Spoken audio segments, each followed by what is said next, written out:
Le Sosobala, ce balafon sacré conservé à Niagasola, est classé comme patrimoine culturel et immatériel de l'humanité depuis 2001. Le ministre du patrimoine historique a inauguré ce week-end la nouvelle maison du Sosobala. Les forces de défense harmonisent les points de vue dans la lutte contre le terrorisme. L'état-major général des armées vient d'initier une formation axée sur la problématique. Les acteurs du système éducatif passent en revue la dernière année scolaire pour réussir la prochaine rentrée des classes. Les comités de pilotage ont démarré les travaux dans toutes les directions préfectorales et communales.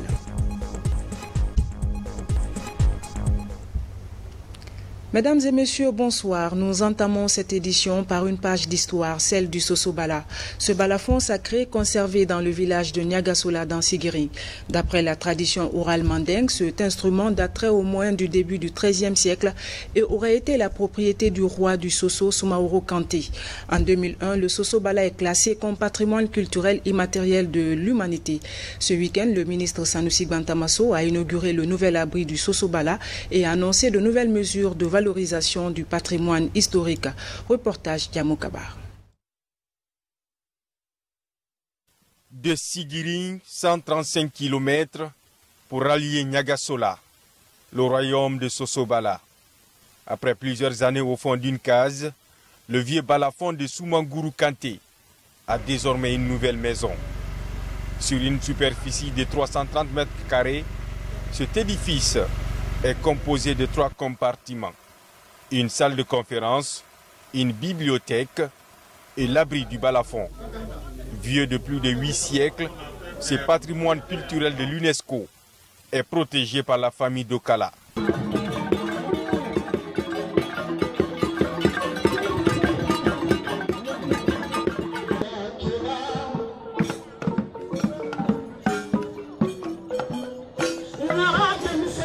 Depuis 50 ans, on se bat pour qu'il y ait un abri pour le Sosobala. On a tout fait avec la Première République, avec la Deuxième République. On a fait tout ce qu'on a pu, mais on n'a pas réussi encore à faire valoir notre volonté.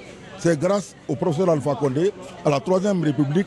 Comme vous voyez, ce n'est pas encore totalement achevé, mais on espère que le ministre, après avoir vu ce qu'il a vu, peut-être des efforts vont être faits rapidement pour que l'infrastructure soit achevée. Le balafon va au-delà de l'aspect frontière. Ça va au-delà de l'aspect frontière. La preuve, on est venu, nous n'avons pas vu les frontières. Parce que le Mandé, ce n'est pas un seul pays, ce n'est pas que la Guinée, ce n'est pas que le Mali. Le Mandé, qui je peux bien parler, c'est à peu près l'actuel CEDEAO. Si mes souvenirs sont bons, c'est à peu près l'actuel CEDEAO. Et qu'un tel événement se produit ici et que le Mali ne vienne pas, il y a des questions à se poser. Et vice-versa. Si par exemple, c'était à nous d'organiser la même cérémonie en Guinée, au Mali, la Guinée serait là. Le réceptacle de cet instrument de musique traditionnelle est une initiative du ministère des Sports, de la Culture et du Patrimoine historique financée par le gouvernement.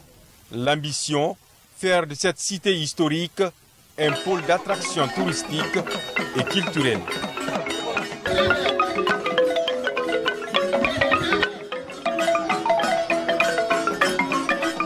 S'il plaît à Dieu, nous allons nous mobiliser, nous allons nous organiser pour promouvoir la culture guinéenne et la culture africaine.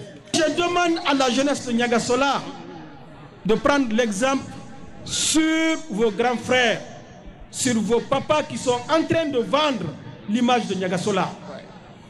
Mais vous ne pourrez pas prendre cette relève si vous ne devenez pas une jeunesse responsable.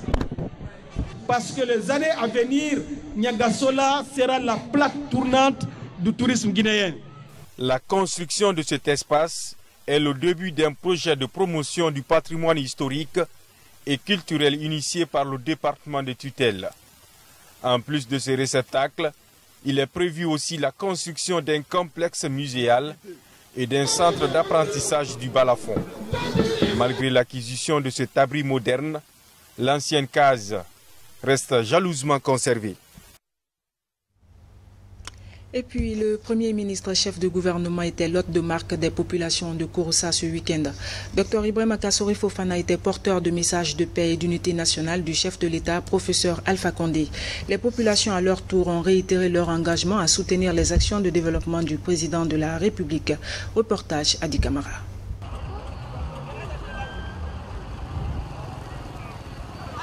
Nous sommes à Kouroussa, capitale de Amana, située à 580 km de Conakry, ville natale de Kamaralari. Ici, les populations soutiennent indéfectiblement les actions de développement du professeur Alpha Condé, d'où cette puissante mobilisation des populations venues de Banfele, de Douako, Sangiana, Baro et Koumana. Votre visite, monsieur le Premier ministre, chef de gouvernement, offre l'opportunité encore une fois aux braves populations de Kouroussa d'exprimer et témoigner davantage à son excellence monsieur le président de la République, le professeur Alpha Condé, leur satisfaction et leur totale adhésion à son programme de société. Les populations de Kouroussa s'engagent à vous accompagner et à soutenir toutes vos actions de votre noble et existante mission. La moralisation de la vie publique, l'instauration de l'autorité de l'État, la lutte contre la corruption, le gaspillage et l'impunité, et aussi la réalisation de l'autosuffisance alimentaire. Ici, le Premier ministre s'est appesanti sur les progrès réalisés en Guinée par le professeur Alpha Condé. Dr Ibrahima Kassori Fofana est revenu également sur les grands chantiers ouverts dans le cadre de l'exécution du programme de société du professeur Alpha Condé. Je voudrais, au nom de l'importante délégation qui m'accompagne, vous dire merci pour cette grandiose mobilisation qui témoigne, à n'en pas douter, de l'attachement de Kouroussa à son fils, illustre fils, professeur Alpha Condé. Kouroussa, c'est professeur Alpha Condé. Professeur Alpha Condé, c'est Kouroussa. Ce que je souhaite dire aux citoyens et citoyennes de Kouroussa est ceci.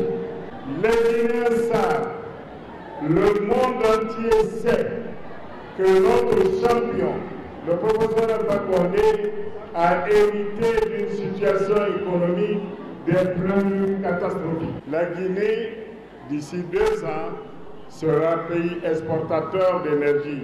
Cela suppose que toute la consommation domestique, nos besoins domestiques, en énergie des ménages et en énergie des industries, tous nos besoins seront satisfaits. Les chanteurs et danseurs traditionnels de Kouroussa ont montré ici leur savoir-faire, une manière de rendre la fête plus belle. Fédérer les efforts pour le développement harmonieux de la préfecture de Tougué. Les fils ressortissants et résidents se donnent les mêmes pour réussir le pari. 2 jours de débat auront permis à ces natifs de Tougué de toucher du doigt les problèmes de la localité. À l'issue de la rencontre, des recommandations ont été formulées. Abdelaziz Baldé, reportage. Environ 500 personnes sont venues de tous les horizons pour parler du développement de la préfecture de Tougué. Une première du genre où tous les fils et ressortissants de la préfecture décident enfin de regarder dans la même direction pour un développement durable. D'où la tenue de ce forum. L'implication coordonnée de tous les ressortissants s'avère indispensable pour amorcer et impulser un mouvement solide qui permettra de fédérer les forces et de mobiliser les ressources pour le développement de notre préfecture qui, malgré les immenses potentialités minières, réserve bauxite, rencontre des obstacles qui freinent son développement social, économique, environnemental depuis très longtemps. Pendant 48 heures d'intenses travaux, plusieurs thématiques sont abordées et des pistes de solutions annoncées. C'est un processus qui ne vient que commencer. Il n'est pas dit que tout ce qui s'est dit ici pourra se réaliser à date, mais ce qui est évident, c'est que beaucoup de choses qui ont été dites ici, qui ont jailli au niveau de ce forum, pourront être réalisées au fur et à mesure que des ressources seront disponibles au niveau non seulement de l'État, parce que l'État a sa partition à faire, au niveau des bailleurs de fonds multilatéraux et au niveau des associations des ressortissants, tant à l'intérieur qu'à l'extérieur de la Guinée. Les gens iront sur le terrain pour positiver ce qu'on a eu à faire ici. Donc, j'avoue que c'est imminent. C'est imminent parce que juste après ici, nous procéderons à l'essentiel. Située à 85 km de la baie, la préfecture de Tougué a presque besoin de tout pour son développement. Au terme de ces forums, il y a de l'espoir pour un développement accéléré. Le fait simplement de rassembler autour de cette question de développement tous les ressortissants et amis de Tougué est déjà une avancée. Si nous, ressortissants et amis de Tougué, nous faisons l'essentiel pour le développement de Tougué, le reste sera beaucoup plus facile pour l'État. Ce forum est une initiative de l'Association pour le développement de la préfecture de Tougué, ADPT. Ces actions sont soutenues par l'Organisation mondiale de la santé. À date, la réalisation de plusieurs projets sont annoncés. Entre autres, la route Labé-Tougué et la mise en place du barrage Koukutamba, pour qu'enfin, cette préfecture soit un pôle d'attraction. Ici, pour l'instant, 90% de la population ne pratique que l'agriculture et l'élevage. À Conakry, les forces de défense harmonisent les points de vue dans la lutte contre le terrorisme. L'état-major général des armées vient d'initier un atelier de formation axé sur la problématique. La démarche est soutenue par l'ambassade des États-Unis en Guinée. Sergent-chef Lamine Sana Kamara, correspondant de la presse militaire. Le terrorisme est un phénomène d'insécurité qui menace tous les pays du monde. Pour lutter efficacement contre ce fléau mondial, la mise en place des stratégies s'avère nécessaire. C'est dans cette optique que l'ambassade des États-Unis d'Amérique a initié un atelier de renforcement des capacités des acteurs concernés par la sécurité de notre pays. Plusieurs thématiques seront abordées au cours de cette rencontre. Traitera des thèmes sur l'analyse et la lutte contre le terrorisme, lien entre terrorisme et criminalité, les causes profondes du terrorisme, la motivation du terrorisme, les éléments du pouvoir national, les zones sous-gouvernées et les refuges, la protection des infrastructures critiques, la réflexion stratégique, la radicalisation et la déradicalisation des jeunes dans les groupes extrémistes, le renseignement et le partage de l'information. Nous sommes très contents d'avoir cette opportunité d'aider en termes pratiques avec les efforts de Guinée, mais je sais que ces efforts ont commencé depuis longtemps avec les ressources, avec la liderances qui commence avec son Excellence le Président d'État et avec tous les ministres. Je sais que les forces guinéennes sont assez préoccupées, ils sont très conscients du risque, ils sont très professionnels. Cet atelier constitue un de plus dans l'apport des États-Unis depuis la mise en œuvre de la réforme du secteur de sécurité envers les forces de défense et de sécurité. Je voudrais réitérer les sincères remerciements de son Excellence, Monsieur le Président de la République, chef des armées, le professeur Alpha Condé, pour ce d'autres appuis inestimable. Aussi, je voudrais particulièrement remercier son Excellence, Monsieur l'ambassadeur des États-Unis en Guinée, pour ses propres initiatives et efforts qui ont donné un nouveau souffle à notre coopération depuis son arrivée en Guinée. Autant les terroristes utilisent plusieurs modes d'action, autant les différents États doivent trouver des voies et moyens nécessaires pour l'éradication de ce phénomène. C'est pourquoi le présent atelier trouve toute son importance. Sur un autre plan, l'heure est aux préparatifs de la rentrée scolaire au ministère de l'Éducation nationale. Ce lundi, des comités de pilotage ont été mis en place dans toutes les directions préfectorales et communales. L'idée, c'est de permettre à ces acteurs d'identifier les acquis et faiblesses de l'école guinéenne, mais aussi de proposer des pistes de solutions pour revigorer le système éducatif guinéen. Le point avec Mama Issata Kamara. Ils sont directeurs préfectoraux et communaux de l'éducation, syndicats, ONG, APAE, DSPE, partenaires techniques et financiers à prendre part à ce rendez-vous annuel de l'éducation. Ces acteurs du système éducatif se retrouvent pour tirer des leçons de l'année scolaire écoulée, mais aussi proposer des solutions pour la qualification du système éducatif guinéen. Ce cadre de concertation permet des échanges.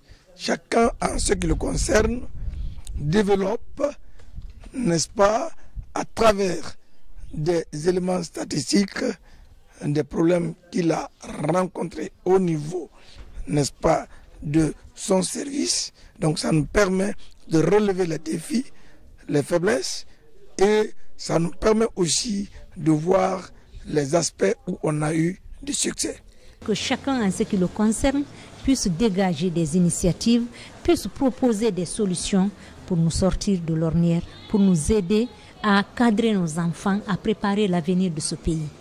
Cette concertation de 3 jours est une opportunité pour chaque participant de se prononcer sur les difficultés qu'il rencontre. C'est le cas des représentants de l'association des parents d'élèves qui, pour la première fois, participent à cette rencontre. Notre rôle est un rôle prépondérant parce que pas d'école sans les parents, pas d'enseignants sans des parents, pas de parents, pas d'école. Donc on a des rôles séparés mais ensemble dans l'école parce que nous sommes intermédiaires entre les parents et les enseignants, entre les parents et les élèves, entre les enseignants et les élèves, entre enseignants. Donc on a un rôle très important à jouer dans l'école. Ces travaux de comité de pilotage de l'éducation se tiennent dans toutes les directions préfectorales du pays. Après 3 jours d'activité, les conclusions tirées seront remontées et examinées au niveau régional, puis national pour leur adoption. Restons dans ce registre. À Matam, les acteurs du système éducatif passent en revue la dernière année scolaire pour réussir la prochaine ouverture des classes. Les conclusions de ces assises permettront aux autorités communales de l'éducation de faire face aux difficultés qui ont marqué la dernière année scolaire. Reportage Mohamed Salouba. Avec un effectif de plus de 53 000 élèves répartis dans 137 établissements scolaires, la direction communale de l'éducation de Matam est l'une des plus importantes de la capitale. Dans la commune, la gestion des effectifs et l'amélioration des conditions d'apprentissage sont des défis à relever. Pour réussir la prochaine ouverture des classes, les acteurs du système éducatif de la commune passent en revue la dernière année scolaire. Le diagnostic sera posé. Nous comprendrons que les problèmes qui se posent au niveau de la commune, n'est-ce pas, c'est essayer de voir comment remédier à ces problèmes-là. Par exemple, le problème d'infrastructure. Il y a des écoles à Matam à rénover. Il y a des écoles qui sont vétustes. Quand je prends par exemple le lycée Bonfi, le lycée collège Bonfi, c'est une école qui a une capacité d'accueil beaucoup plus supérieure actuellement par rapport, n'est-ce pas, aux bâtiments qui existent. Donc c'est des écoles à rénover. Durant 3 jours, ces encadreurs scolaires vont débattre des thématiques comme l'amélioration de la capacité d'accueil des établissements scolaires, la coordination des interventions des partenaires et le suivi des investissements dans le domaine de l'éducation. Le résultat des réflexions des cadres de l'éducation qui, pendant 3 jours, vont réfléchir sur tout ce qu'il y a comme problème au niveau du système. Et comme cela, c'est ce résultat-là qui va nous servir davantage à voir au plus près les préoccupations ou alors les solutions à apporter par rapport à ces difficultés ou alors de renforcer davantage ce qui est déjà bien fait. Cette année, la commune de Matam a enregistré le plus faible taux de réussite au baccalauréat. Comment rehausser le taux d'admis aux prochains examens nationaux? La question va focaliser les débats durant les travaux du comité communal de pilotage du système éducatif à Matam. Dans le même volet, la coopération entre la Guinée et la Côte d'Ivoire se renforce au niveau des institutions d'enseignement supérieur. Des étudiants guinéens compétissent au concours d'accès à l'Institut national polytechnique de Yamoussoukro. Les épreuves ont été lancées ce matin à l'université Gamal Abdel Nasser de Conakry. Reportage Francis Collier. 129 bacheliers issus des sciences mathématiques et expérimentales tentent d'accéder à la célèbre école préparatoire de Yamoussoukro. L'Institut national polytechnique Houphouët-Boigny recrute chaque année un nombre limité de boursiers africains. Cette école forme des ingénieurs de haut niveau. À l'Institut, on a 6 grandes écoles, en fonction donc des spécialités. Alors vous avez l'école des mines, où moi-même je suis responsable du cycle ingénieur. Vous avez l'école des travaux publics, vous avez l'école de commerce, vous avez l'école d'agronomie. vous avez l'école d'industrie, et puis vous avez une école de formation continue. Aujourd'hui, nous avons une école doctorale. Alors, c'est une diversité de spécialités que nous avons. Si vous êtes en commerce, ben, tout ce qui concerne le commerce, vous aurez le choix. Si vous êtes en mine, tout ce qui concerne les mines, vous aurez le choix. L'année dernière, sur 128 candidats, 21 ont été admis. Un niveau jugé remarquable pour une première participation. Cette année, le département de l'enseignement supérieur et de la recherche scientifique souhaite plus d'admis encore. L'Institut national Félix Houphouët-Boigny de Yamoussoukro en Côte d'Ivoire a signé un accord avec l'Institut polytechnique de l'Université Gamal Abdel Nasser de Conakry. Et c'est ce qui fait que nous organisons ce concours pour la deuxième année consécutive. C'est pour les bacheliers ayant obtenu le baccalauréat avec une moyenne supérieure ou égale à 12. Les admis à ce concours peuvent accéder aux écoles polytechniques de Rabat ou de Paris après 2 à 3 ans de formation à l'Institut national polytechnique de Yamoussoukro. Il en sera ainsi jusqu'à ce que la Guinée ait sa propre école préparatoire pour la formation des ingénieurs de haut rang. L'actualité internationale reste dominée par l'investiture du tout nouveau président du Zimbabwe, Emmerson Mnangagwa. Le nouvel élu tend la main à ses compatriotes et promet de préserver la paix et de redresser l'économie du pays. D'autres nouvelles viendront compléter cette actualité sous forme de télégramme commenté par Valérie Talimané. En Irlande, le souverain pontife, le pape François, a demandé pardon à Dieu pour les agressions sexuelles commises dans ce pays par des prêtres catholiques au 2e jour de sa visite le 26 août. 2 personnes tuées et 11 blessés à Jacksonville en Floride hier dimanche. L'incident est survenu lorsqu'un homme de 24 ans a ouvert le feu lors d'un tournoi de jeux vidéo avant de se donner la mort. Pour l'heure, les causes qui pourraient constituer ces motivations ne sont pas encore connues. Le flux des migrants vénézuéliens s'est réduit dimanche à la frontière entre l'Équateur et le Pérou. La réduction de l'entrée des migrants au Pérou est la conséquence du durcissement de ton par les autorités de ce pays qui exigent la présentation d'un passeport avant tout accès dans le territoire. Emmerson Mnangagwa a prêté serment dimanche.